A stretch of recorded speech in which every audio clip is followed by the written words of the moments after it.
வணக்கம், welcome back to Kavi News. இந்த வீடியோவில் என்ன அப்டேட் பார்க்க போகிறோம் அப்படின்னா, தமிழகத்தில் பள்ளிகளுக்கு தொடர்ந்து 3 நாட்களுக்கு விடுமுறை என்ற மாதிரி செய்திக்குறிப்பானது வெளியாகி இருக்கிறது. எந்த மாவட்டத்திற்கு விடுமுறை என்பதை பார்க்கலாம். பொதுவாகவே பண்டிகை மற்றும் விசேஷ நாட்களில் உள்ளூர் விடுமுறை தொடர்பான அறிவிப்புகள் வெளியாகி கொண்டிருக்கின்ற நிலையில் மயிலாடுதுறை மாவட்டத்திற்கு தொடர்ந்து 3 நாட்கள், அதாவது நவம்பர் 15, 16, 17 இந்த 3 நாட்கள் விடுமுறை அறிவிப்பானது வெளியாகி இருக்கிறது.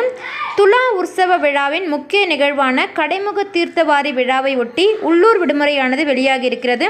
நவம்பர் 15ஆம் தேதி கல்வி நிலையங்கள் மற்றும் அரசு அலுவலகங்களுக்கு விடுமுறை அறிவிப்பானது வெளியாகி இருக்கிறது.